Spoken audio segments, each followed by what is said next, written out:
Welcome, golf fans, pursuers of knowledge in the almighty dollar. This is your golf guru bringing you the 2023 FedEx Cup playoff start. It's the St. Jude Classic, and this is going to be my preview show. Going to do all my picks and analysis.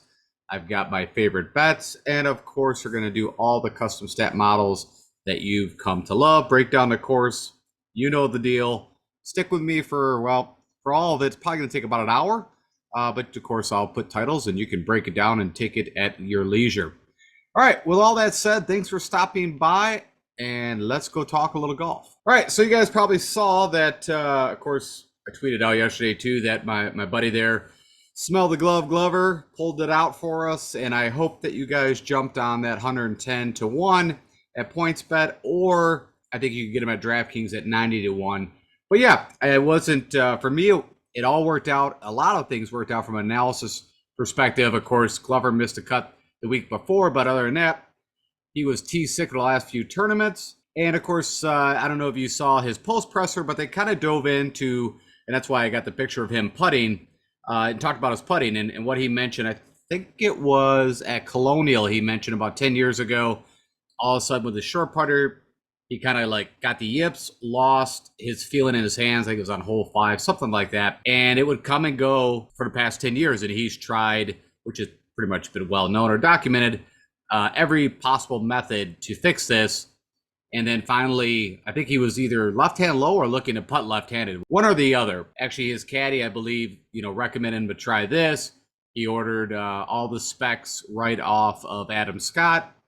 I think he said he spent a couple days working on it, figured it out, and then he implemented it at the Memorial. And even though I believe he missed the cut there, he said, my putting wasn't because I was having the yips. It was just, bad reads, but not, wasn't the stroke. It wasn't the nerve. So as I kind of stated, you put his ball striking along with actually confidence in making putts, we're going to have something, and that transpired. So, of course, as I already mentioned, it was nice to hit. I think the last bet that I hit outright was Griot at Colonial Charles Schwab, if I remember right. So it was a rough beginning of the year, but it was really nice to end the regular season on a very high note, and that is what transpired. Of course, it was also a little tough. I root, and I'm a Russ Henley fan, and of course picked him in DFS, but did not bet him because I believe it was somewhere around 25 to 1, 22 to 1, where his odds were coming in. And of course, he led all the way up to pretty much the last 3 holes. He was tied for the lead, fell apart, had some really bad breaks. I think it was 16 par 3. The ball sucked off the green, rolled into this huge divot hole that caused him. And I think on 17, he got a really bad lie.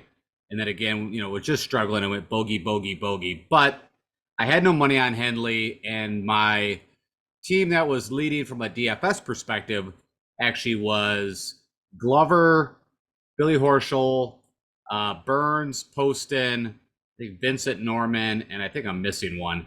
But that team going into Sunday morning, I was ranked 10th in the big game. And I tell you guys, typically in the $200,000 or $1 million or whatever the big game is, large GBP, I only typically throw 5 to 10 lineups, somewhere around there, because it is a lotto. I don't mean to get everything perfect, of course, is extraordinary rare. Even if you put 150 lineups in, you're still going against 45,000 plus other entries.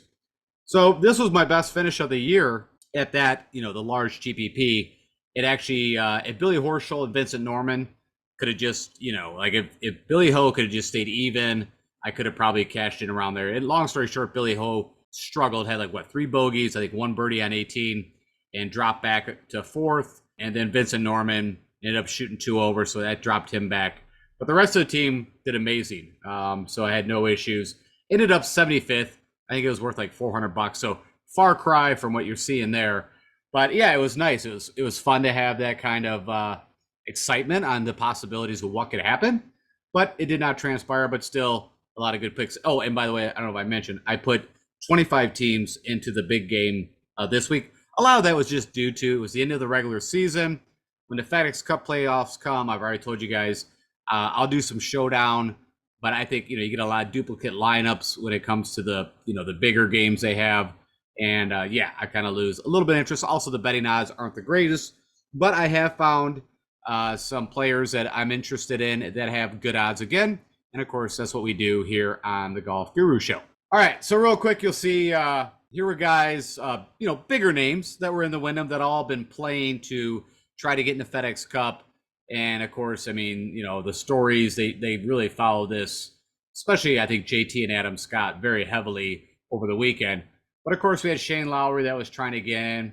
He didn't make it. You had Adam Scott, who went in Fuego on Sunday. So if you did use him as showdown finale, good for you. I think he shot 7 under, had a ton of birdies, hit his 3 birdie consecutive bonus. But he also just came up short. And then all the the coverage and the discussions, I mean, really even on from the pressers before the tournament, was all about JT. And of course, what a great showing he had for him. I give him a lot of credit for battling out. And of course, nope, he fell short. Ended up 71st. Ben Griffin got in.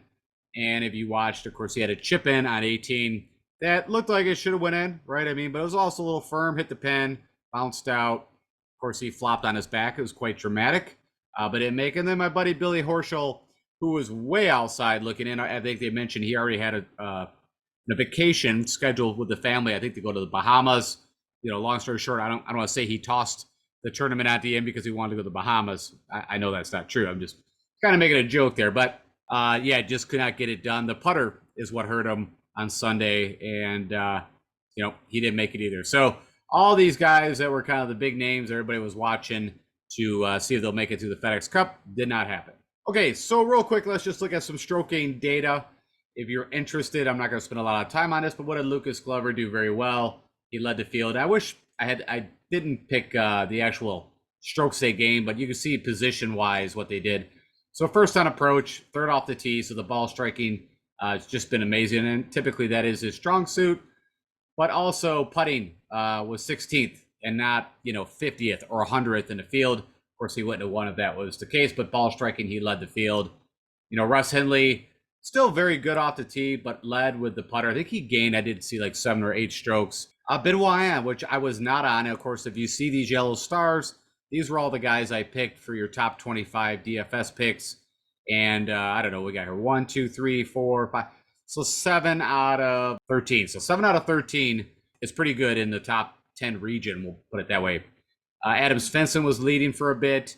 And I kind of called that, hey, it's a perfect course fit. And also I could see that he was getting back. I think, again, he had an injury that I don't know was really well documented or discussed, but he pulled on an event. His game was pretty rusty coming back, and but has been improving. Cam Davis had a pretty good Sunday. I think he shot 5 under. JT Poston was right up there in the leaderboard too, but kind of fell back a little bit. I think he shot like 2 or 3 under on Sunday. It wasn't a bad Sunday, but I don't think he had a very good Saturday. Of course, Charlie Hoffman snuck in with that albatross, if you saw that, which pretty crazy. So I think that was what he got him on the par 5. So that he was 8 under, jumped up to 11 under. And Michael Kim, again, I mean, there's a guy that, I wish I, would have been on, but the guy has been so hit or miss. And like I mentioned, I have not figured this guy out yet. And I don't think he can, because I feel like his game is still so sporadic that, how do you? But anyways, long story short, great weekend. And I hope it worked for you guys too. If you guys also trailing what I was doing, had any nice little wins, I would greatly appreciate it if you'd comment and tell me what happened. And so I'll kind of tweet it out, buzz it out. It's always a good thing that the community is having some successful weeks. Of course, it doesn't always work out, but I really felt like the Wyndham thing was dead on what I was trying to do. And the guys all kind of came through, except for maybe some Sunday things with Vincent Norman and Billy Horschel. Okay, time to switch gears, and we are going to be heading over to Memphis, Tennessee, where they'll be pegging up their golfing ball at TPC Southwind. We have a ton of history at this event or at this course. It's been a bunch of different things, and I'll get into it, but the St. Jude Classic was around for like 30 years, and then it became a WGC event in 2019, and then I believe the last couple of years is when it actually transferred to be the first event in the FedEx Cup. I think maybe even last year was the first year. Before that, we had the Northern Trust for a bit, like TPC Boston. And so I don't know. It was kind of, I mean, I have no problem with it. It was just kind of interesting that they switched it up. And I guess with the WGC going away, they didn't want to lose St. Jude and kind of elevate it up. And then for a while, it was even the WGC event was actually played at Bridgestone for a bit. So long story short, if you're doing any analysis, you don't want to go any further than 2019. The reason why is because you think you might be pulling this up if you put in WGC, whatever, St. Jude, and it could actually be at Firestone. It is a par 70, so, just kind of very similar to what we just watched at the Wyndham. And I think Wyndham is an amazing comp course. It's just 12 par 4s. It's got the 4 par 3s and the 2 par 5s, even kind of spread out almost equally like at Sedgefield. Like, I think it's hole 3 here and hole 14, something like that, where we had hole 5 and hole 15 at the Wyndham. Had the fairways replaced, and they put in this Zoysia grass. If you're not familiar with Zoysia, it's probably, if you ask any probably PGA player, it's their favorite type of surface to hit a golf ball off, because it literally just perches up a golf ball. Like, the ball does not sit down. They relate it to, like, if you go to a driving range and you're hitting off the mats, it doesn't get any better than hitting off Zoysia.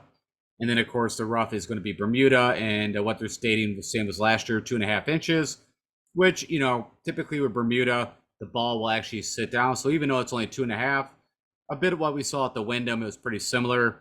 If that ball sits down and it is wet, if it's in the morning and dewy, of course, it's a little harder to get out. And then we're back on the same green type that we were on last weekend, or this weekend it just passed, this Champion Bermuda, which, again, why I state Wyndham is a great comparable course. Wyndham's a little easier. It's got a little more length in the fairways. It's got bigger greens. But everything else, there's a lot of crossover that you'll see. All right, so we don't have that 125 player field anymore, of course. The first round of the FedEx Cup is 70 players. That will be cut down to 50. And what do you guys actually ask me? Would there be a cut? And no, there's no cut now for the next 3 events. So no cut sweat on Friday. Now, if you are curious, when it was just the St. Jude played at TPC Southland, so that's another part. There was always the St. Jude that's been played here for a long time. And, there was cut line. So if you go back to 2018, the typical cut line was somewhere around +1, +2, if you're interested. But now that it's a FedEx event, we don't have to worry about that. And then, of course, last year, Will Z beat Substraka in a playoff at 15 under. And this was kind of crazy, right? It was Will Z's first win on the PGA Tour. It was a FedEx Cup event. And then, of course, he got hurt either during or right after. And then we didn't see him. It was pretty sad because he didn't get to play the rest of the FedEx Cup. And, of course, we haven't seen him this year. Everything that I've heard, that the surgery he had, that everything is progressing and he should be back out. I'm guessing, I don't think at the Tournament of Champions, I don't know how that'll work out. But, yeah, we should see him hopefully in the start of the 2024 season. Now, another guy that won this tournament, I bring him up a bit because I'm still just a bit shocked that we have no clue what happened to Daniel Berger. But Daniel Berger won the St. Jude a couple of years running, and was a perfect kind of fit for this course. And if you know Daniel Berger's game, similar to some of the other guys that have done very well here, he had a little butter fade. Didn't hit it super long, but very accurate, around 290, 300. But, very good iron player and also a very good putter on Bermuda. And it's a great match of who does well. I mean, hence Abraham Ancer the year before that, which, again, I think was, I don't know if it was, I don't try to remember if it was his first win, and then he went over to Live. But, of course, I had money on Burnsy.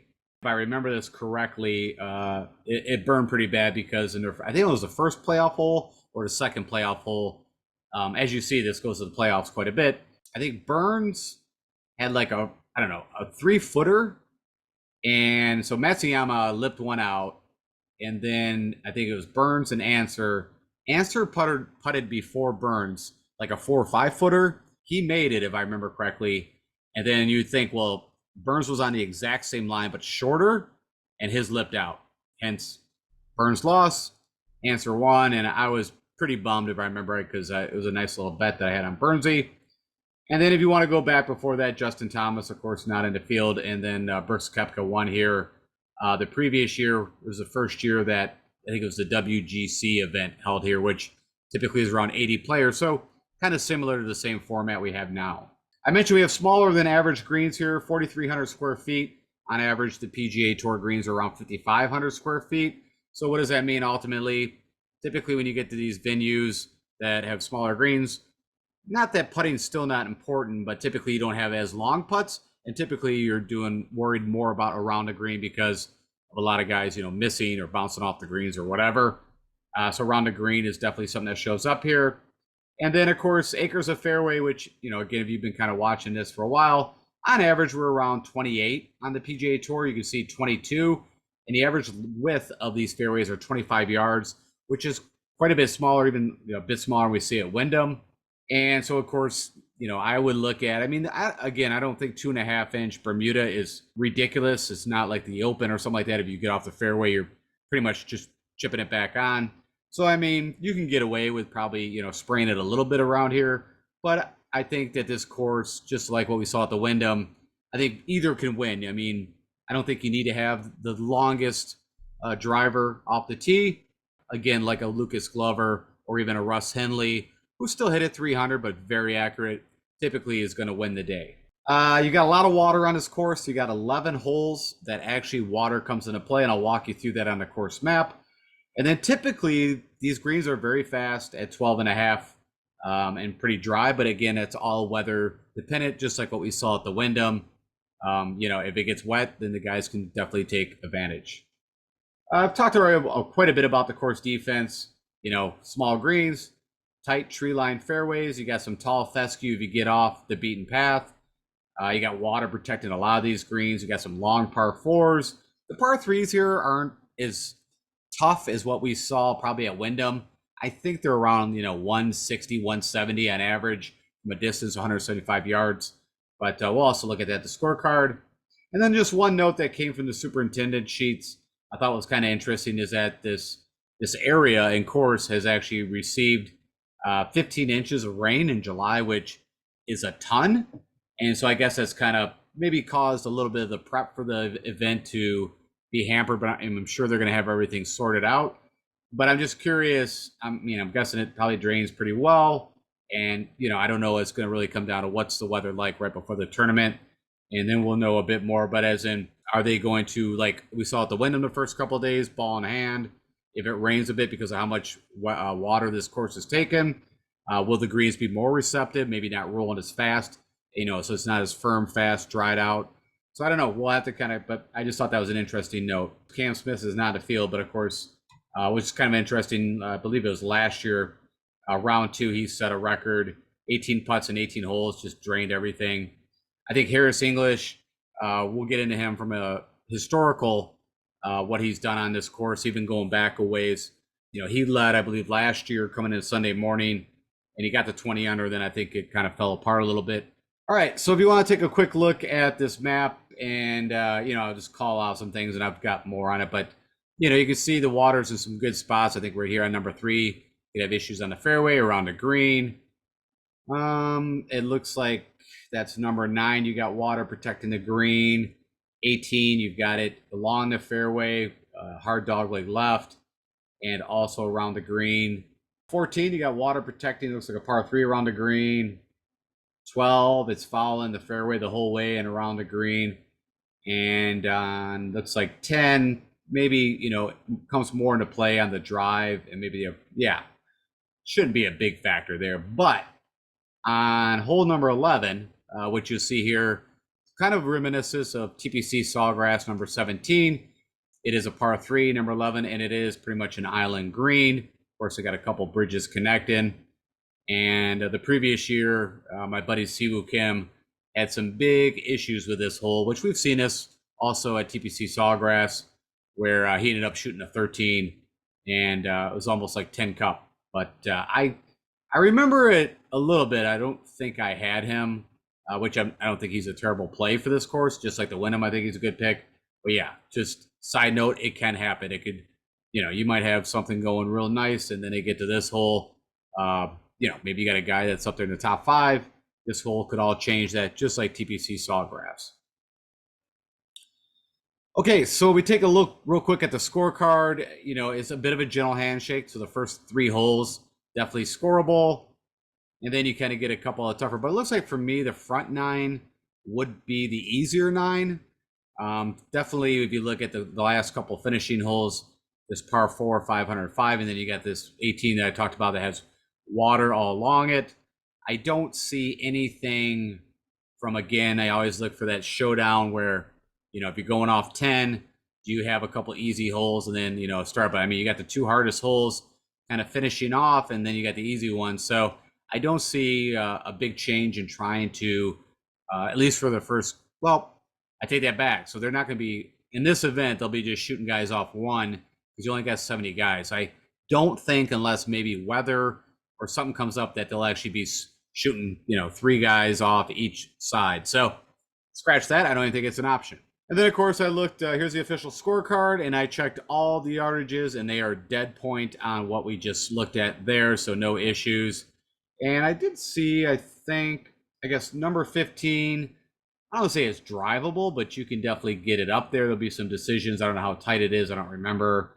And then also, you can see some of these short par 4s. So, again, showing you that, you're not going to drive it 400 yards. If you like, I guess, shooting a 60-yard, which I don't know a lot of guys that like hitting a 60-yard shot. So again, back to you're going to want to be back at the 300 mark anyways to have a full lob, sand wedge, whatever it is.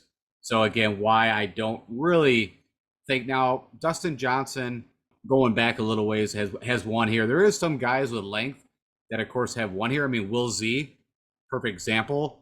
One of the longer drivers on the tour when he was, of course, playing, but also one of the best ball strikers, just typically one of the worst putters at times.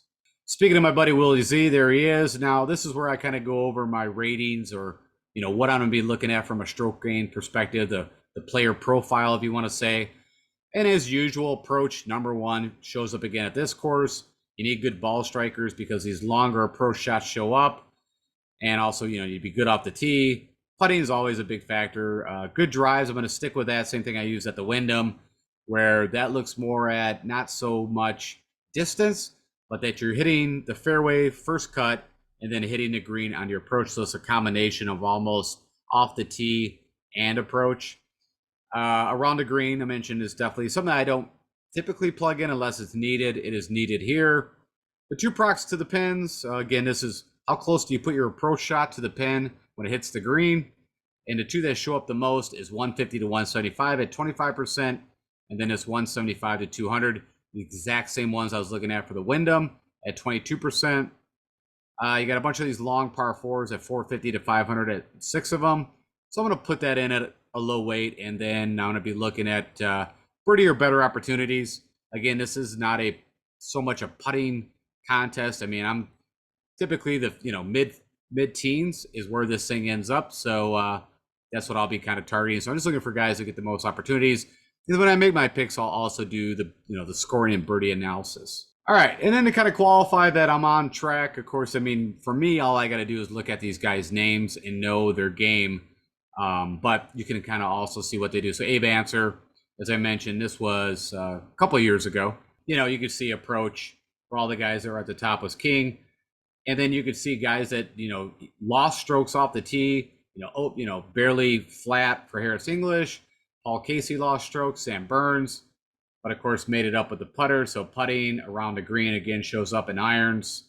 We go back to when Justin Thomas won this. Of course, irons gained almost 8 strokes. Off the tee showed up a little bit the top 2 guys, but again, you can get it done without gaining a ton off the tee. And funny enough, I did not know this. I've always stated I don't remember somebody actually winning a golf tournament and losing strokes when, of course, that happened with Jordan Spieth at RBC Heritage, where he lost about the same, almost a stroke and a half, I think it was.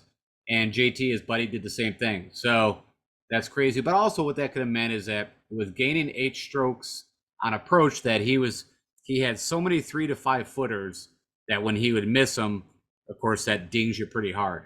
And then way back when Koepka first won the first event, which would have been like in the WGC St. Jude Classic, he kind of did it just crazy ball striking, but also gained 9.3 with a putter. So it lost a little bit around the green. But again, overall arcing, you need to be good with the irons. And then we look at last year when Will Z won, almost identical to when JT won. Gained about 2 off the tee, gained 7.7, almost 8 with approach. we'll call that pretty much neutral around the green and then gain 2.5 with the putter. Straka, which I've kind of, I never really put Straka in this bucket, but the more that I'm watching him and getting to see more of him, that he's actually a very accurate player. I mean, he fits to me. I almost kind of put him in the plotter, even though he's a big guy. And not that he, hits it 280. He can hit it, up to 300. But the guy likes playing smaller tracks, and it shows up, right? I mean, he won the John Deere, which is a strategic kind of, not just a bomber's paradise, and also won the Honda, where you got to be very accurate. And he's even stated in some pressers that he likes the course that challenges players, that you can't get away with spraying the ball off the tee. And so more and more my eye kind of leans to a sub Straka, and also kind of look at what he's done on the comparable courses. So just side note, of course, my buddy Lucas Glover last year had a really nice showing here. Brian Harmon, he's got some past recent winners, the Open, of course, the Wyndham. Adam Scott, don't have to worry about him. 20 Andrew Putnam also has a good course record here, so we'll take a look at that. And of course, the guy that should do very well, of course, Colin Morikawa, that I had on the cover screen. Okay, so with all that said, as always, I created some custom stat models for you guys. And amazing enough, this is the exact model I used last year. And typically, I had been tweaking it or shrinking it. But I really looked at this and thought, you know what? I really like everything the way this is done. There's nothing that I want to remove. I mean, if I was going to dump one thing, it would be these par fours. So I'm sure for the before the lock show, I'll hone this thing down. Maybe chuck out this par four, maybe get rid of birdie or better and just put birdies, and up maybe around the green. Like, I'll up some of these. Long story short, I like it, and I'm going to be running it again.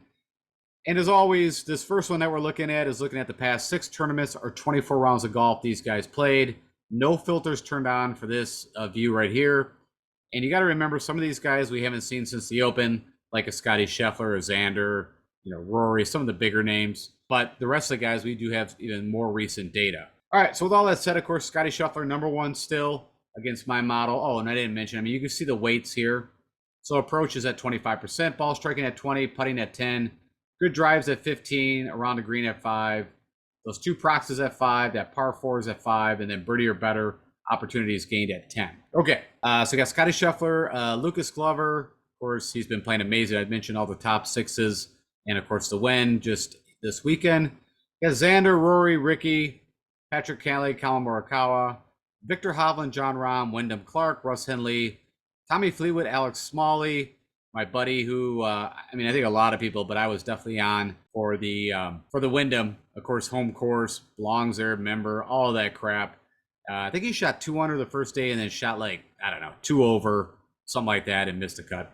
Hideki Matsuyama, a guy that I think a lot of people were on actually for the Wyndham, and I was off, and that worked out very well. And because I think he ended up shooting 5 over. I don't know. It was a rough go for Hideki. Okay, and then as always, that was looking at the past 6 tournaments, showing you the top 15 guys against my model. Now I want to show you even more recent form, I call it, and it would be over the last 3 tournaments. I actually put 16 guys in because, I do like Adam Svensson, and of course I was on him last week, and I think he could do very well again this week. But yeah, I put him in. So you got 16 guys. Gets the same model. No filters turn on. Lucas Glover actually moves to #1. Of course, Rory's been in great form, also with a recent win. You got Colin Morikawa. That would be at the Scottish Open, which I don't think it's pulling in. I'd have to look. Maybe we do have stroke gain data for that. I know for the Open we don't, but maybe the Scottish got pulled in. You got Colin Morikawa, Scotty Scheffler, Ricky Fowler, of course, his win at the Rocket Mortgage. Got Brian Harmon with the win, as I mentioned, at the Open. Alex Smalley just played some really good golf for the last few tournaments. Take away the Wyndham, where he should have had a really good tournament. You got JT Poston also has heated up here late in the summer. Patrick Cantlay, Cam Davis also playing a lot better golf. Henley, Victor Hovland, Xander, John Rahm, Sam Ryder, and Svensson are your top 16 guys over the past 3 tournaments against my model, best recent form. All right, and I wanted to do this because, we are in a, back in that whole Bermuda kind of thought process. Like I said, usually the Florida swing, we're deep into it, and then we kind of go all over. Mostly a lot of bent we saw. Of course, last weekend was heavy Bermuda as the Wyndham replaced their bent greens. I think it was, 2017 or something like that with Bermuda. Maybe it was even further back, but neither here or there. we're on Bermuda, so I wanted to take a look at, if we just pull in Bermuda courses, what does the recent form look like? And so this would pull, anytime, probably a bit of it is going to be pulling from the Honda days, or I'm sorry, the Florida swing days, which includes the Honda. But long story short, I just wanted to see same model, looking at the past 6 tournaments that they played on Bermuda type surfaces. Scotty Scheffler, number 1, of course. Terrell hadn't had that crazy stint in Florida. You got Wyndham Clark up there, you got Xander. Of course, Wyndham Clark won the Wells Fargo, which is Bermuda greens. You got Tony Finau, Jordan Spieth, Collin Morikawa, Jason Day, Emiliano Grillo, which won the Charles Schwab, but those were actually bent. You got Max Homa, Ricky Fowler, Hovland, Glover, Rahm, Mark Hubbard, who was another guy that I was on, and I believe he missed the cut by a stroke, but that was kind of a bummer. But does kind of show up as, again, a possible good play here. And then Adam Svensson at the end. Again, I added him to give us 16 players because, again, I'm kind of interested in playing Adam Svensson and betting him. Okay, and now we just want to go look at specifically who's had the best history here at TPC Southwind. Doesn't matter, if it was the St. Jude, if it was the WGC event, the event would have been played at TPC Southwind. And I want to go back to the past, 6 tournaments they played here, or 24 rounds. You're going to see quite a mix of sample data because it's all depending on how much they played here. Harris English, who actually won here on this course, I don't know, it was like 6-7 years ago. It was a little while ago. Before he even had his injury, he had a win here, just side note. You've got Seb Straka, who's had 4 rounds here, showing up under that model. You got Rory, Hideki. Of course, as I mentioned, lost in the playoff a couple years ago. Collin Morikawa, Lucas Glover had that 3rd place finish not too long ago here.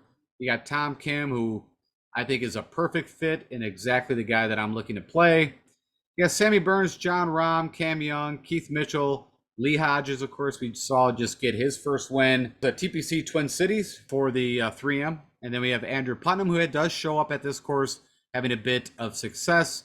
Jason Day, and then Denny McCarthy, who was one of my picks. And I believe I did bet him for the Wyndham, and that did not work out. So little shocked with that, actually. I also played him in Showdown the first day, and he roughed me up pretty good. And now, as always, I mentioned the irons are probably the number 1 stroke. If I could only pick one thing, and I was going to pick a lineup just on 1 stroke gain category, it would always pretty much be approach that I can think of. And so if you're curious, what I've done here is I've kind of done this combined kind of stroke gain of all just about the irons. So I got 50% weighted on approach. Of course, that proximity 150 to 175 that shows up actually 25% of the time is weighted 25% of, and then this proximity 175 to 200, which will show up around 22% of the time, is also weighted at 25. You combine that together, and I wanted to look at the last 36 rounds here, which would take you back probably again around the Florida swing start. Number 1 comes up as John Rahm with the irons, Lucas Glover, Scheffler, Hovland, Xander, Alex Smalley, funny enough, Morikawa, Matsuyama, Grillo, JR, Justin Rose, Hubbard, Spieth, Ricky Fowler, Siwoo Kim, Patrick Cantlay, Corey Connors are the, I guess it was like top 16 Ironman stroke gain look. And then to kind of bring it in a little more recent form, if you're curious, I looked at the last 6 tournaments, and Alex Smalley actually comes up number 1. Again, I have a feeling that I'm going to jump off Alex Smalley maybe, and then he's going to go out and have a great tournament at the FedEx. But we'll see. I haven't made that decision yet, but I've not bet him. I'll put it that way. Hideki Matsuyama, Scotty Scheffler, Xander, Collin Morikawa, John Rahm, Lucas Glover, Aaron Rai, JR, Victor Hovland, Eric Cole pops up there.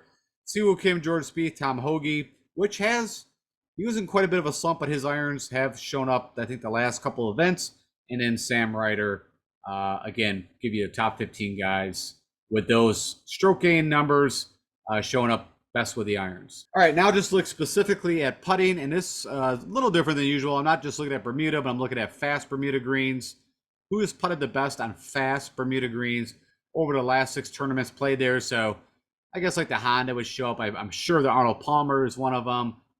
Just give you some examples of courses. The Wyndham, I think, funny enough, I think they classified that. I don't know if I would have considered those fast Bermuda greens the way they ran. course, with all the rain, but neither here or there.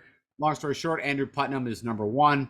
Taylor Moore, who actually had a really nice Sunday. I believe he also shot 7 under on Sunday to really move up the board. I was not on him. I did not play him. Also, winner at, was it Valspar? I always forget if it was Valero or Valspar. I think it was Valspar. I'm almost 90%, which is Bermuda, Copperhead course. Denny McCarthy, Sammy Burns, Thomas Detry, Brendan Todd also had a really nice, was one of my picks. Had a really nice outing at the Wyndham. Kind of was up and down. I think it was like 3 or 4 under on Sunday, and then all of a sudden went on like a bogey run. I think he ran off like 3 or 4 bogeys, which dropped him back down. Adam Schenk was a guy that I was really on. I do believe he made the cut, but really just did nothing in the tournament. It was kind of a bummer. I mentioned, I don't know, maybe if I was only going to make one bet, that would have been my guy. I was getting him, I think I got him at 90 to 1 at PointsBet, but that did not work out. But again, a different week and is a pretty good play here. Again, if I was so excited about the Wyndham, could also be good. So I have not bet him, but I do probably need to go take a look and think about, even worst case, maybe a top 5. I got John Rahm, Matt Kuchar made the cut at the Wyndham, played okay. You got Wyndham Clark, we haven't seen for a little bit. I feel like maybe, I guess it's the Open. Fitzy, same thing. Cantlay, same thing. Ricky Fowler, Russ Henley, and Eric Cole. And I do believe Ricky Fowler, I don't know if he played TPC Twin Cities, but he did play, I think, the Travelers, maybe, if I remember correctly. Yeah, anyways, that's your top 15 best putters on Fast Bermuda. Okay, so changed the comp courses up a little bit than compared to last year. I did have Wells Fargo on here. I removed that. I think it's just a little more for, I think, more of a bomber track. I really kind of feel like this TPC Southwind really fits more into kind of more of the strategic track. That's my own perception. And it typically comes to reality. Hence, I actually moved Wyndham up number 1. My comp courses, I think the Honda still stays there. Bermuda Greens. It's a par 70.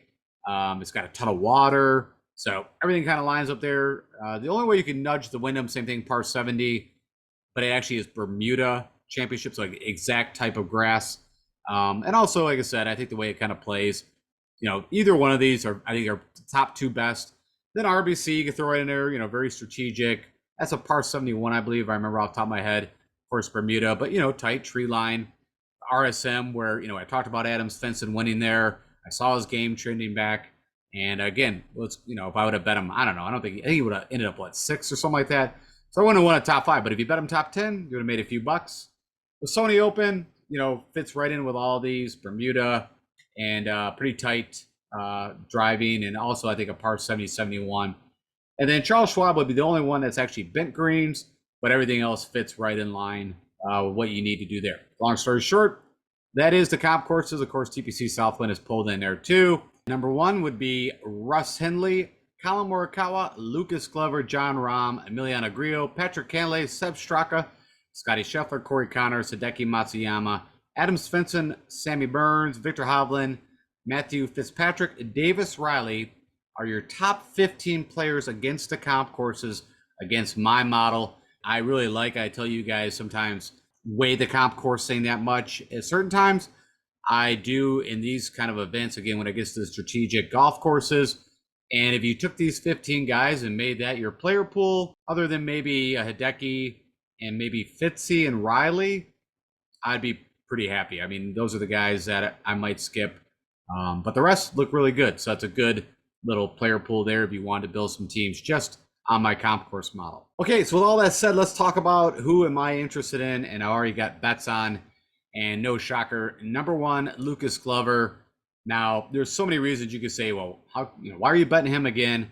And oh, by the way, all these odds that you're seeing here to the right is coming from DraftKings. I told you guys, actually, all the bets that I put in today are all on PointsBet because, again, they're winning pretty marginally or pretty sizable on quite a few of these. And so, like Lucas Glover, I believe I got 90 to 1. And, you can say, hey, why are you betting Lucas Glover again?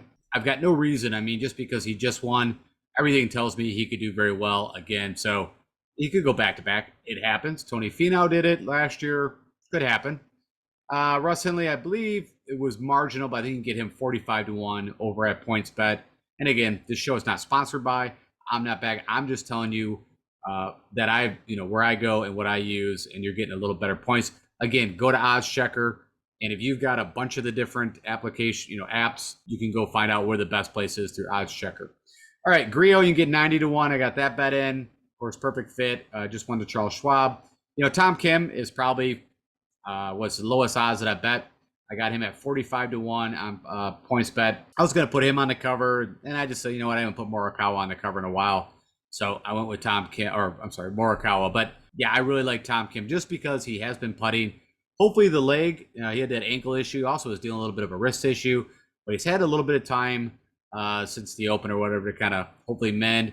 And hey, he played really good hurt. So I'm like, well, just keep doing what you're doing. And his tee to green game is a perfect fit for here. It all comes down to that putter, and the putter has been working a little better the last couple of events. Eric Cole, I think I got him 150-1. Also a good fit, right? Had a chance to win the Honda. Had a good showing at the Wyndham. Again, top comp course from my perspective. Of course, Seb Straka coming off. Let's see here. He had to win at the John Deere, and then second at the Open. Then he had a miscut, and I'm trying to remember. I don't know if that was. I'm getting the tournaments here mixed up, but I think it was. Yeah, it was recent, so that would have been Travelers or something. It doesn't matter. He did have a recent miscut. I got Benoit Ann at, I think I got that at 90-1. But again, the guy actually gained with the putter quite a bit at the Wyndham, same as Zach Greens. We already know he's a really good ball striker. I wasn't on him, just his driver can get a little wayward. I was a little nervous about that, but I think, what I just saw him do, he's due for a win, just been playing really good golf. Harris English, funny enough, I mentioned he's got great course history here. He's had good showing here even last year. And then where he showed up is in elevated events this year, in the majors, in some of those elevated events. So in this field, I don't have a problem. He can go out and win. He did it at the Tournament of Champions a few years back. You can also get him at 90-1. And then my buddy Adam Svensson, everything worked well. Didn't have the greatest Sunday, but definitely could pull this thing out. And I believe you get him 150-1. So again, looking at all the guys with the possibilities. Now, yes, we have a stronger field than we did the last few tournaments. It doesn't mean that these guys can't also win. We've seen quite a bit of it that's transpired even in some of the elevated events in the past year. Okay, with all that said, now let's go jump over into Fantasy National. Let's go do some quick player analysis. I'm going to give you, I believe I'm just going to give you top 20 picks because there's only 70 guys in the field, and then we'll wrap this thing up. Okay, so I've hopped over into Fantasy National, and as always, if you are putting any money on DFS or betting, I highly recommend you checking out this tool. I've been using it for years, and it has everything you need for golf. So with that said, we're going to be focusing on the DraftKings pricing, and I'll kind of go over everything that we're going to be reviewing. I'll be looking at the last 24 rounds of data or 6 tournaments these guys have played. Something's going to be a little different, as I mentioned in the preview show. Some of these guys have not played since the European stint at the Scottish and also the British Open. I've got no filters turned on. I'm going to give you guys 20 picks that I'll be using from a fantasy side. Also got this pretty little nifty dashboard that they call Sneak Peek within Fantasy National, and it gives you a lot of information in one view. And I've got a MIDI model set here. If you're curious on the weightings, I've got approach set at 31%. I've got good drives at 22, ball striking at 21, putting and around the green both at 13. Also already looked, and I had some proximities in here earlier to kind of do some further analysis, so that was already done. And of course, you can see birdies gained over the last 24 rounds. The costs for them within DraftKings, projected ownership, which is Monday afternoon. So don't really worry about that. Cuts made. And then over here, you've got what have they done over the last 5 tournaments, so their recent results, and then tournament history. Now, here's a little bit of a hiccup within Fantasy National. For some reason, it's not pulling in 2022 FedEx St. Jude. I believe it's because they titled it FedEx St. Jude instead of St. Jude, and I believe that's the hiccup. But I will we'll check those out as we go through, so you have that information. All right, so let's click on this so we just get the price. There we go. And you also see the model rank, which is reflecting this model right here that we just went over from a weighting perspective. All right, so at the upper echelon, we're going to just call that from Xander to Scotty.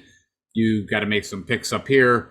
And kind of the interesting thing that I'm going to go over right now, and then also I'll remind you, if you do take a look at last year, the standings, what was pretty interesting about it is a lot of the top guys did not do very well.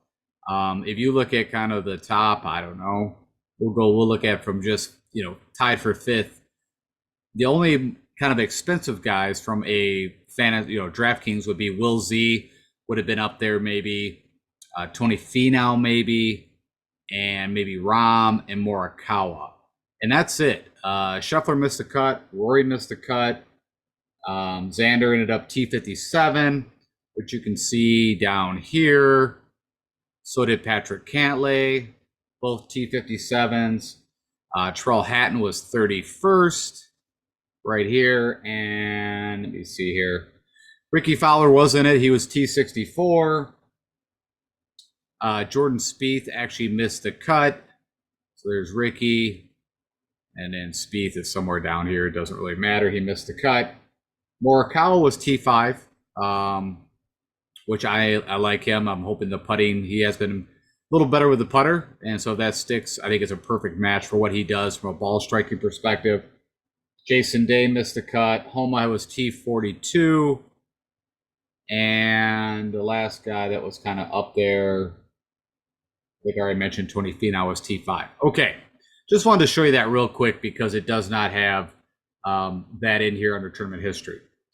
So again, up here up top, you got to make some decisions. The guys that I'm going to go to, I might actually do some builds where I don't use some of the guys that are above 10,000. I like a lot of guys that are kind of, 9, 8,000, 7,000. But if I am going to go up here, Scotty Scheffler, of course, been playing great golf. First time that he's finished out of the top 5 was, of course, at the Open. But if we go take a look at him, of course, one of the best ball strikers. It has been pretty much all year. I mean, he went through a run, well, pretty much since the AT&T Byron Nelson, that he was not worse than a 5th place finish, which is just ridiculous. Maybe since the Tiger era, don't remember such a run where he rattled off, I don't know, what's that, 7 tournaments in a row, not finishing worse than 5th. Of course, one of the players early on in the year, won also the Phoenix. Both of those are Bermuda grasses. And, of course, the Open, that is what it is. It doesn't really bother me. But, again, the putter kind of let him down. And you can see over his career, that's been the issue. Within his last 5 tournaments, again, it's not bringing in the putting stroke gain from the 2 tournaments across the pond, the Open and the Scottish. So, but if I remember correctly, of course, he was not draining everything, or if he was, he would have not missed a cut or finished T3. He would have won the Scottish. So if I'm going to go up and pay, I'll probably do a bit of Scotty, and I don't mind Rahm also. Of course, he had a good finish here. The one reason why I'm kind of skipping over Rahm is around the green. Rory's irons from the proximities that I was looking at was a little bit off, but you're really splitting hairs. You can also see Rory has been in amazing form. He's been gaining with the putter. Of course, quite a bit if you've been watching golf, how much they talk about his work with Brad Faxon, and not so much on technique, more about mental and how to approach putting from a mental side. Seems like it's really been paying off. I mean, he was, a little bit of a funk, if you remember, after the Arnold Palmer, missed the cut at the Players, the Masters. Of course, did not show up for the Wells Fargo, where he's done very well in the past.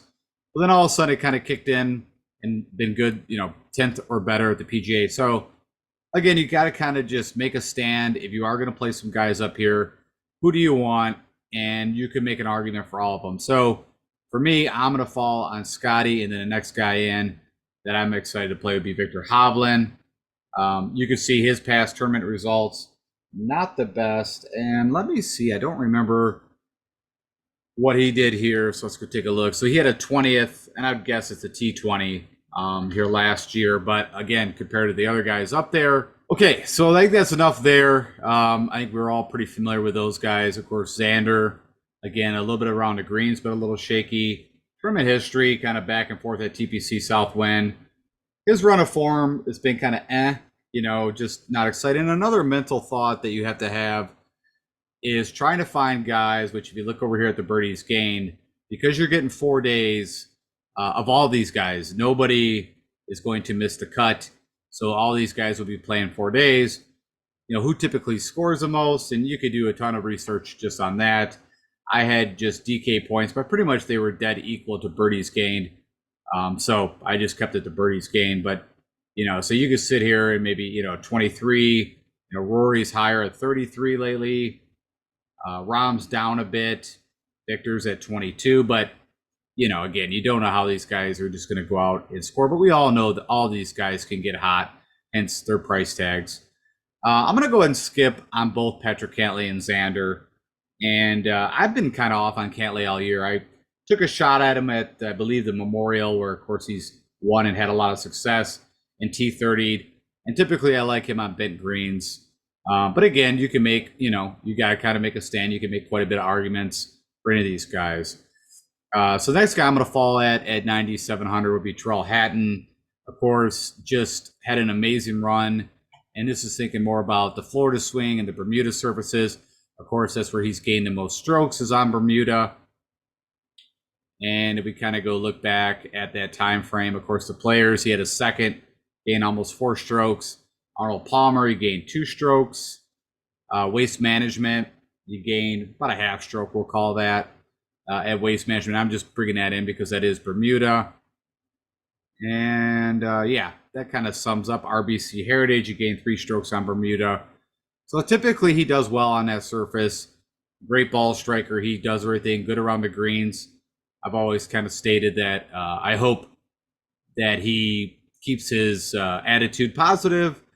But he typically, if he does get upset after a shot, he can bounce right back. If he bogeys a hole, I've seen him birdie right after. So I don't have an issue with that. I mentioned Ricky Fowler, of course, last year. Definitely not was in the form that he's in now. But he's been scoring just amazing in DraftKings. You can see this kind of steady birdie gained. Of course, he won the Rocket Mortgage. That's bent greens. Had a good U.S. Open, a good Travelers. Not the greatest across the sea, but, the Open not too bad. And then kind of a mixed bag of results, but pretty solid. I mean, if you look at actually, and I looked at it, but I didn't really study or focus, probably maybe some of the better tournament history, which is kind of odd. I don't recall when I was doing the preview show if he came up high on the history at TPC Southwind. But I mean, it's showing in what I've seen and looked at now. Of course, again, some of this is a little bit older, but even in 2020, again, not playing his best golf, he had a T15. So some about this course he must like, and so I'm definitely going to play some Ricky. Also, you can see coming in 5th there. Out on Jordan, I have been for a while, just around the green and putting now. Can Jordan's putter go nuts? Sure. But you can also see out of the last 5 tournaments, 3 missed cuts. Best was a T5 at Memorial, and then a pretty good showing at the Open, which he typically does. And then not bad results here. If you look at tournament history, and he missed a cut last year at this event. Tommy Fleetwood actually did not make the FedEx Cup last year, but has played a bit. And, a T4 would be his best. A couple higher finishes recently. Had a good, across the pond, which I think a lot of us were kind of hoping he'd win. Missed a cut at the Travelers, but really good form. Could make a lot of arguments to play Tommy. I don't know. I just think from a scoring perspective, he just doesn't make enough putts, I guess is the way I'm kind of feeling. Went crazy gaining on the bent greens at RBC Canadian. Let's take a look at what he's done. I mean, he did have a chance to win the Honda a while back. That is Bermuda. But he lost 5 strokes at Arnold Palmer. He lost at the Waste Management. And then he did gain on the POA greens at the Genesis. And then was about neutral at the Players again on Bermuda. So it's showing, funny enough, that his second best, but had such a minuscule above neutral. And then POA is actually, funny enough, showing to be his best surface over like the last year or so. All right, so Colin Morikawa again, I don't know. I typically don't have a lot of success playing Colin, and I mean, you could see why, right? I mean, it's been pretty volatile. It's either a miscut, a T2, miscut, a T14. Of course, the Memorial, if I remember correctly, he was going in or would have been playing that Sunday, I think like in 5th place. I had a good chance to win it, and had a WD. He yanked his back in the morning, doing some kind of exercises. Of course, also good tournament history here. and he also had a T5 last year at this event. So if the putter goes, which if we go take a look at Colin Morikawa on what we can see, as I mentioned again, some of this is not showing up the Open, but he's gained with the putter the last 3 events he's played at. That's got me a little more positive that, the ball striking's been right on point, and he's never been, like a Victor Hovland, not the best around the greens, but good enough. But the putter is always the crucial thing for him, as it is for everyone. But with his elite ball striking and hitting a ton of, greens and fairways, if the putter works, or even just maybe gains a stroke, he should definitely be, up there in contention. No, on Jason Day, I know he did have a really good showing at the Open, but just not for me. You see, the irons have been lackluster over the past 6 tournaments. Also, right, I mean, he won the Byron Nelson and then went and rattled off just a bunch of miscuts. And like I said, it was kind of out of nowhere what he did there. But yeah, you can see 3 miscuts, a 45th at the Travelers, and then, of course, had that second place here. So I'm going to pass. Homa, I've tried and tried. Pretty good showing at the Open. Had a nice across the pond, which makes sense, right? I mean, there was some weather they dealt with there. I think he's really good from a grinder standpoint. Also can handle the colder conditions. I don't know if he could score. The putter's just not been cooperating with Homa. I don't really have an issue with the ball striking. Also, Bermuda, of course, Poa is his best surface, gains almost a half stroke against the field, but, barely gains anything on Bermuda. And let's go take a look. So he had a pretty good showing on the Florida swing. He would have done really well at the Arnold Palmer if he could have actually putted. He lost 3 strokes to the field. Last win was at the Farmers. Of course, he showed up at the Genesis. I believe he had, what was that? Did he go to a playoff with Rahm, or did he just try to hunt him down? Now I got to go look. It's been a while. Nope. I think he tried to hunt him down, but it just didn't happen. But anyways, yeah. I'm a big fan of Homa. You guys know this, but I'm going to go ahead and pass. And also, you see past history, not so hot at this course. And he had a T42, which is missing here. So he's never broke 40th position out of, last year was 125 guys. So we'll have to see this year. Tony Finau, nah, not for me. I mean, good showing at the 3M Open. Of course, he won it the prior year. Not the greatest results here.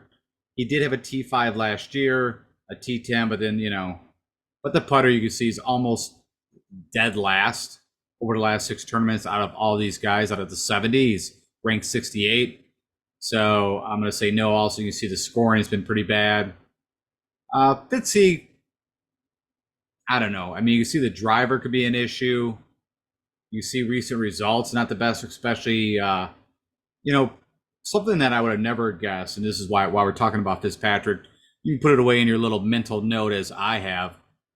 And I was shocked to hear that he literally came out in his pressers and stated that he does not like links golf. It showed up as he missed a cut at the Genesis and ended up T41 in the Open. Now, of course, being from that side, playing a lot in the DP World Tour prior to making his move, and that was a while ago.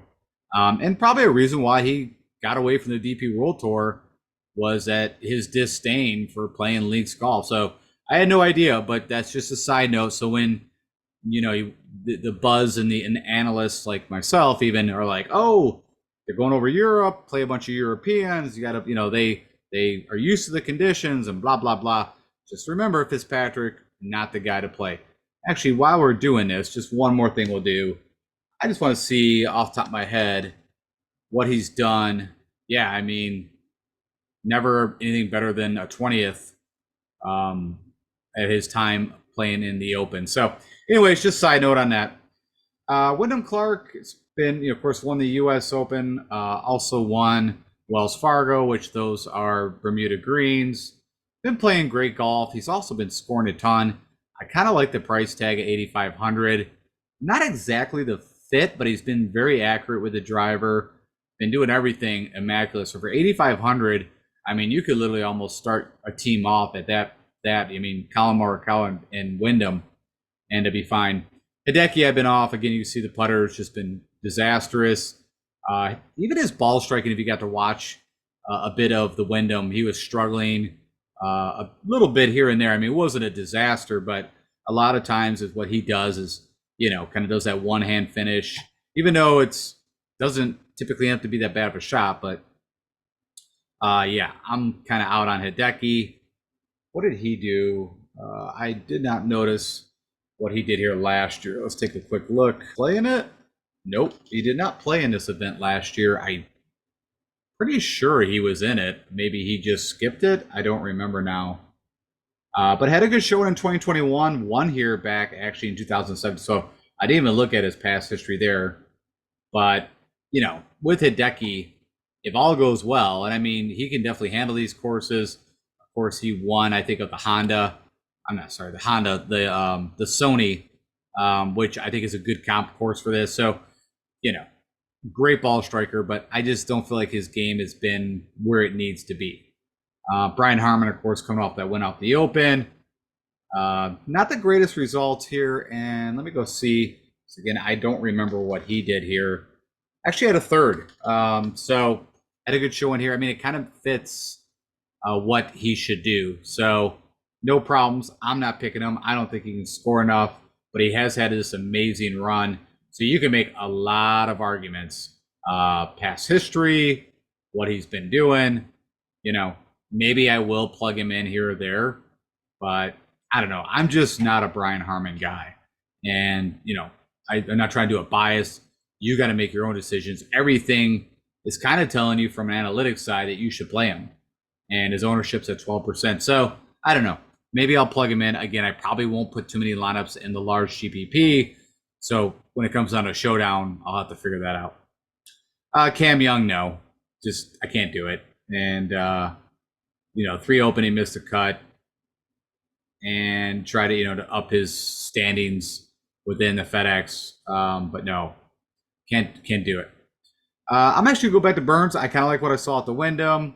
I also know what he did at the WGC Dell match play, which, we don't get that results, but the Austin Country Club, I think it's a great fit. I talked about that for the Wyndham. Of course, it showed up with Billy Horschel until Billy Horschel kind of stalled out with the putter on Sunday, but easily could have won that tournament. Burnsy, of course, I talked about in the preview show, had the playoff. It is Bermuda, so yeah, I'm on him. You can also see ownership's a bit up there already. I'm just fading him for a while. You see everything's been a bit off. I don't know what's going on. Usually the guy is just a robot, and again, there should be a perfect fit. Typically he gains with the putter. So he could be, again, if you're playing a large GPP and ownership stays down, take some shots on Sun JM. And if he comes through and projector ownership stays down, which we'll check on Wednesday, could be a great one. All right, I'm going to kind of move through some of this a little faster. Tom Kim, I already talked about in the previous show, I think is a perfect fit for this course. You can see that, this is pulling in the last 6 tournaments, so his putting around the green, and those were not the best. But if we go take a look at some more recent results, which of course I cannot show because I don't have to show game data, but last time he gained with the putter was the US Open, but he definitely gained at the Open in the Genesis. Now, what makes me a little nervous with this is that those are really slower greens. And I started to think like, hey, maybe this guy putts better on slow greens, but of course he's also got a win at the Wyndham, Bermuda greens, which were fast. He also won at Shriners, which I always think they're Bermuda, but they're not. They're actually bent, even though it's in Vegas. So I can't make that comp, but sometimes I think I do slip up and say Shriners are Bermuda. They're not. They're bent grass. But yeah, I like Tom Kim. It's a pretty good price tag in this field, so I'm going to go ahead and roll that dice. Of course, I'm on Russ Henley. He'll probably blow up. Ownership will probably be ridiculous. Again, I mentioned the Wyndham greens are the exact same champion Bermuda greens that they're going to be playing here. He does everything well. Has had some decent results, and I don't remember. Let me take a look real quick.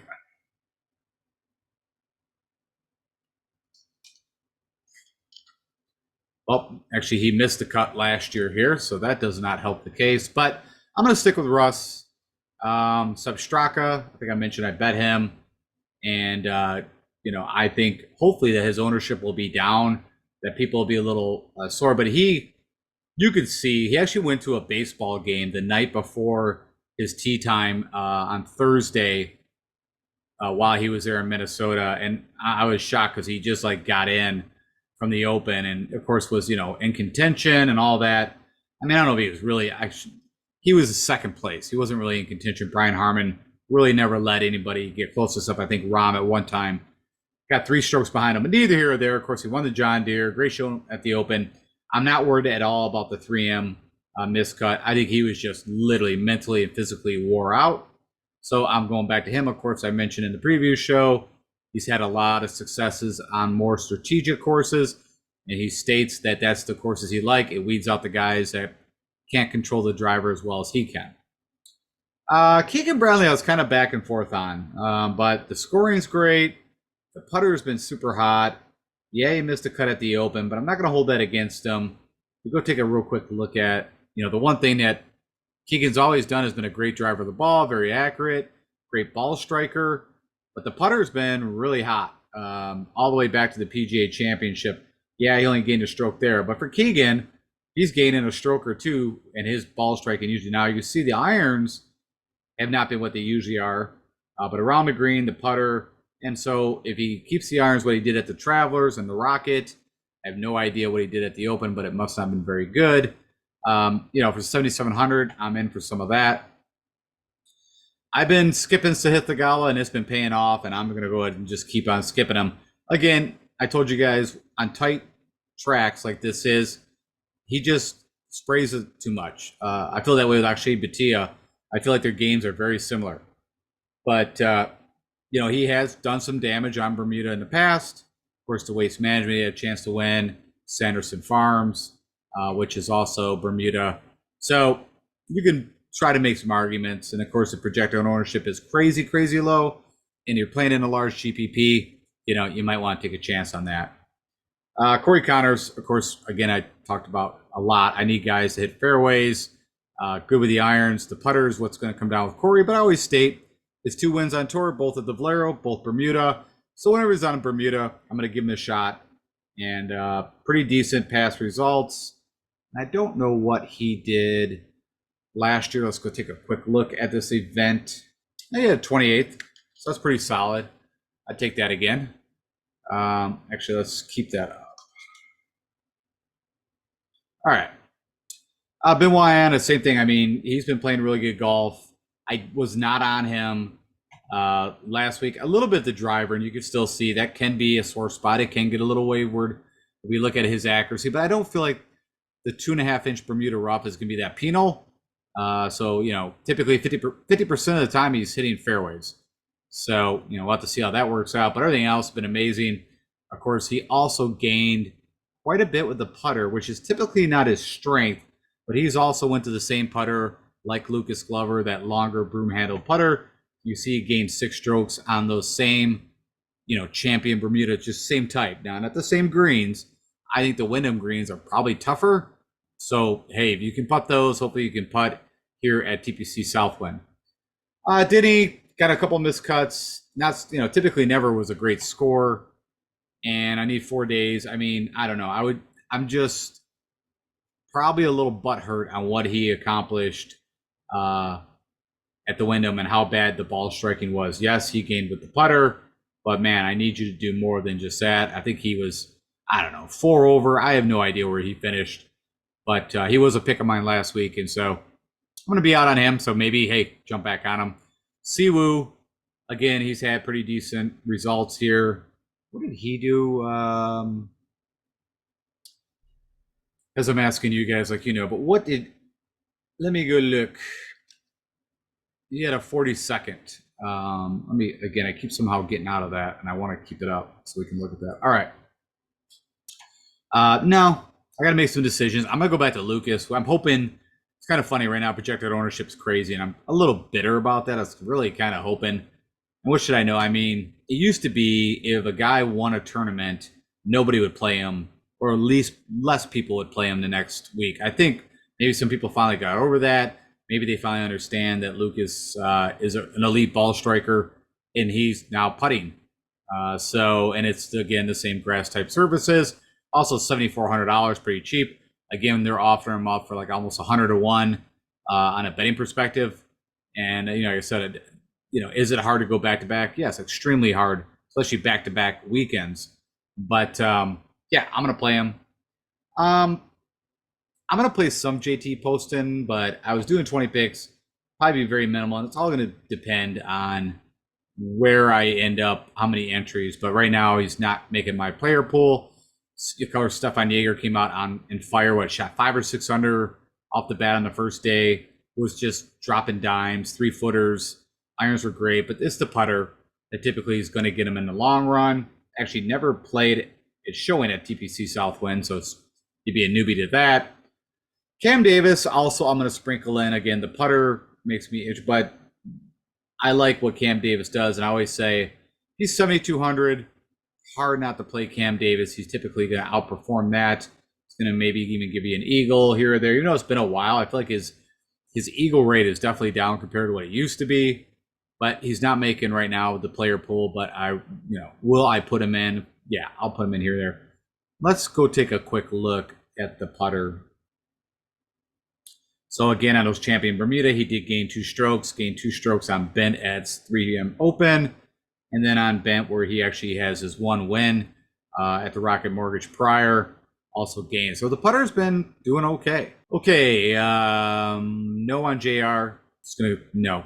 Now again, if I'm gonna put a lot of lineups in, I'm on differentiation. But right now his ownership's still up there, so I'm gonna kind of have to make a call. That's gonna be last minute. Killer Keith, no thank you. Grillo, I mean, again, same exact thing of what Lucas Glover, right? He got his win. Glover got his win. 2 of the better ball strikers on tour. And why is it now? Is because they are gaining with the putter. Of course, he gained quite a bit at the Charles Schwab. Irons have been a little bit hit or miss lately, but still good finishes. And, I know what he can do with the irons. So, yep, for 7,100, I also bet him. Taylor Moore, it's just all putter. And he did. I mean, showed up on Sunday. He gets around the track and just has been making some crazy putts.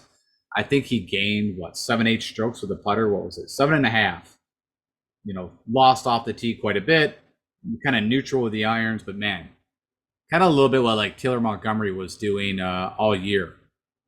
Harris English, I wanted to bet him, and I also wanted to play him. I'm trying to remember what finally threw me off, because I think he even had a good finish here last year. Maybe I'm wrong. Let me take a look here. Did he not play in this event? Guess he didn't play in it. Maybe he didn't qualify. I thought he was in it. I talked about in the preview show. I think I bet him, if I remember correctly now.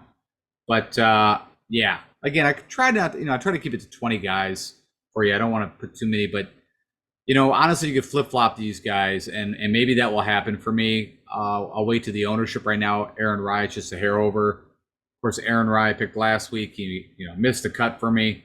A little bitter about that, but I mean, the course should fit him. So kind of shocked that his ownership's that high right now. But again, he only got 70 guys. So right now I'm going to go with Aaron Rye. Of course, hits a ton of fairways, ton of greens. The putter's what lets him down. Let's go take a look what the struggle was at Wyndham. It was it was all of it. The irons were bad, very accurate off the tee, but everything else stunk. So I had some thoughts about that. Thomas Detry, actually, I was looking at, kind of sneaky. Been playing some pretty decent golf.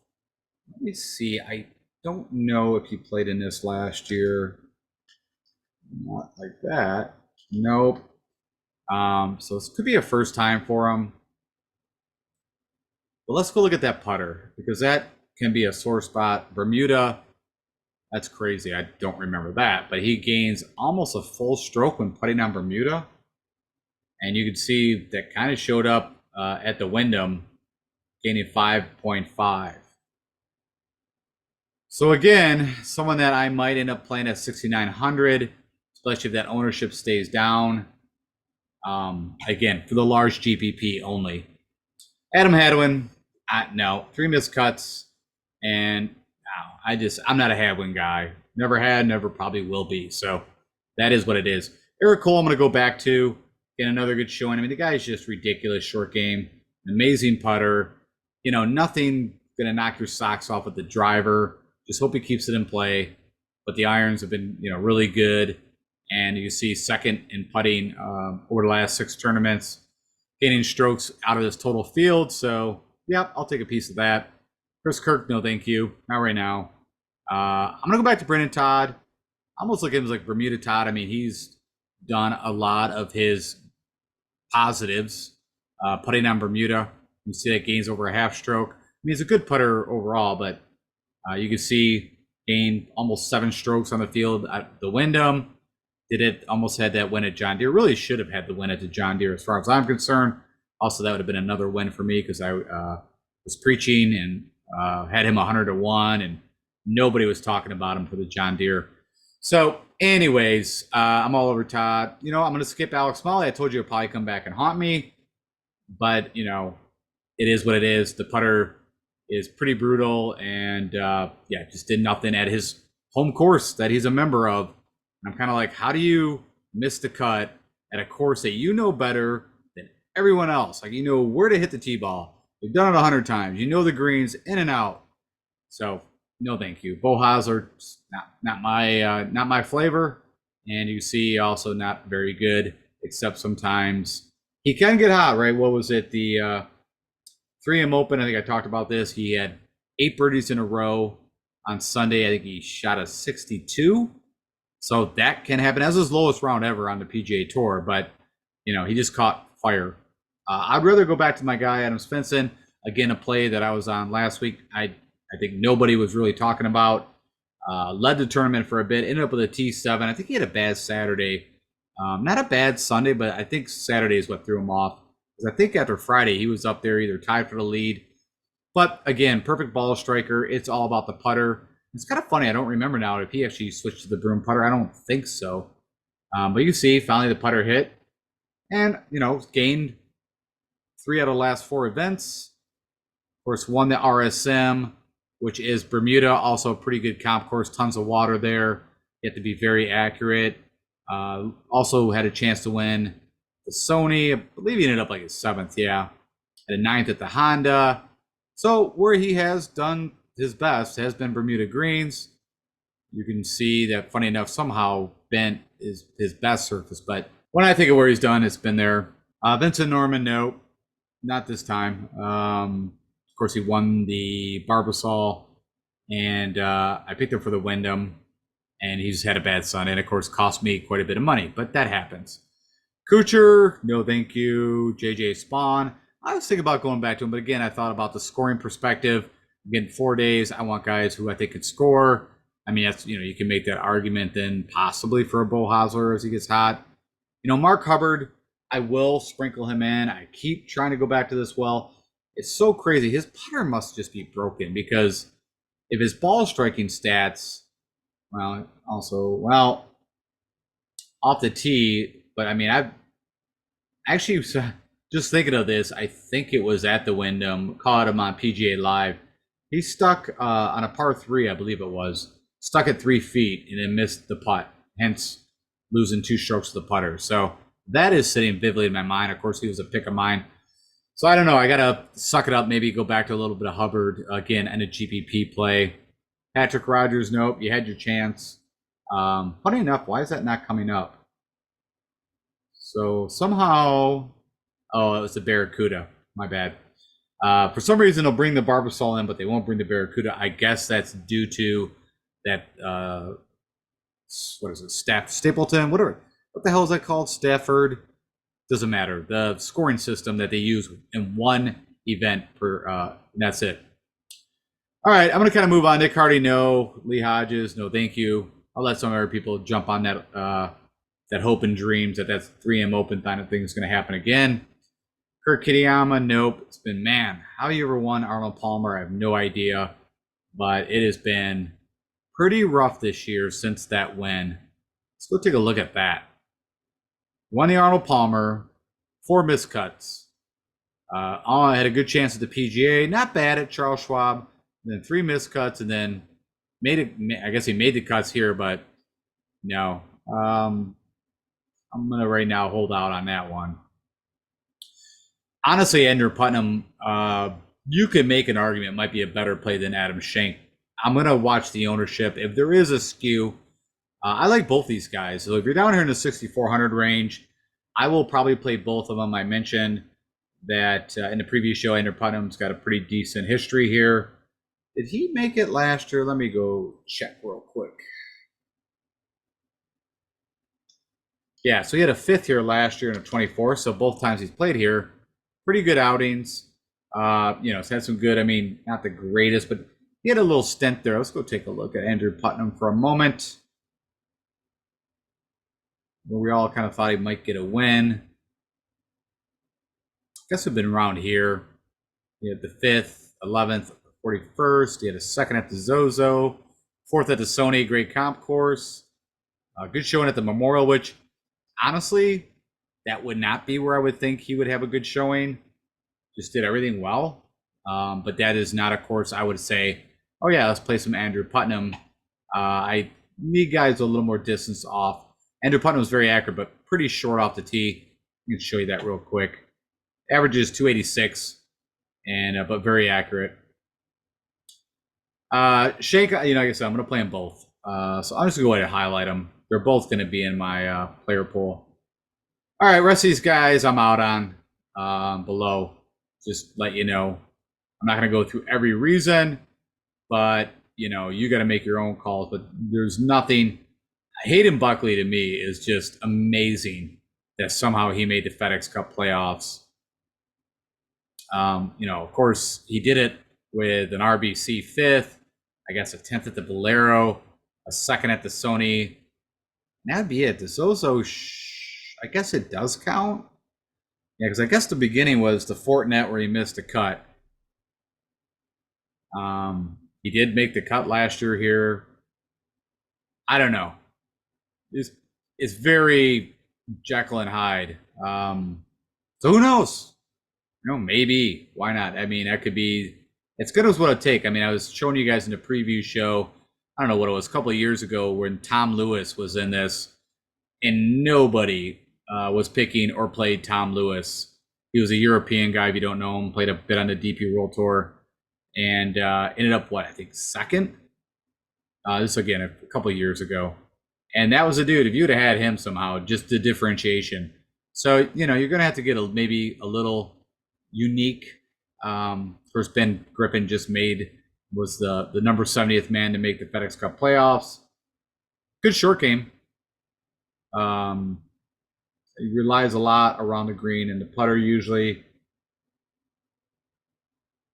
when he's done anything, which he's not really done a whole lot lately. All right, guys, that's it for me on this. Let's summarize this for you guys and get you out of here. All right, so I ended up with 21 guys in my player pool. Might even add another one, as I mentioned, here or there. But right now, at the top, if I'm plugging in anybody up here, it'd be Scotty Scheffler, Victor Hovland. I mentioned, and we discussed that, hey, if you go off last year, which I'm not saying is going to happen this year, but a lot of the top guys didn't make the cut or were like T50. So it can happen. This is a course that I feel that the Bombers don't really have that much of an advantage. That the plotters, strategic guys can, give them what for them. We saw that last year, and we just saw it at the Wyndham, which I think is a perfect comp course. You just have to hit a lot of fairways, a lot of greens, and get hot with the putter. Terrell Hatton, I got Ricky Fowler, Colin Morikawa, Wyndham Clark, Sammy Bermuda Burns, Tom Kim, Russell Henley, looking for that win. Sub Straka, Keegan Bradley, Corey Connors, Benoit Ann, Lucas Smell, the Glove Glover, Liliana Grillo, Aaron Rye, the Colster, Short Game Master, Brennan Todd, I think also Bermuda Specialist. The Canadian Adam Svensson, who I think is also one of the better ball strikers on tour, and hopefully he keeps making some putts. Then you got Andrew Putnam and Adam Schenk. That'll be my, cheapies. So guys I got below 7,000. Cole, Todd, Svensson, Putnam, Schenk. That is my player pool. Again, focused on the large GPP game. And that's it. Let's jump out and wrap this thing up. All right, guys. Again, as always, thank you for your time. Thanks for spending some time with me. I hope that helps. I had a lot of folks. I told you I was going to do a show for the FedEx Cup St. Jude. I will again, I'll put something together for you guys, the BMW and also for East Lake for the Tour Championship, but it's going to be brief, especially for the Tour Championship because it's 30 dudes, and it's also got that staged, whatever starting. It's a whole different. But for the people that don't understand that, I'll make sure I do a show just so everybody's all got the same information and idea of what's going on. And also, if I remember right, I think the pay structure is all about where the guys start. Again, talking about when you get to the Tour Championship. All right, guys, if you do me the honor, as always, click that like button, share with anybody else. If for some odd reason you have not subscribed, please click that subscribe button. It would mean the world to me. And also, if you've not followed me on Twitter, or what we call, I guess, X now, give me a look. Like I said, I don't do a ton there, but I do tweet out anything that I see. Also, I'm going to start doing all of my bets, putting them there too. So, you'll get some information from that side. All right, guys, I will be back on Wednesday to bring you the Before the Lock show, where I'll go over ownership projections. I'll watch the pressers. I'll do some more custom stat models. If I see anything else that comes up, I'll make sure, we'll talk weather, all that stuff. Make sure you lock in those final lineups and feel good. We're going to win some money again. All right, guys, talk to you later. Take care.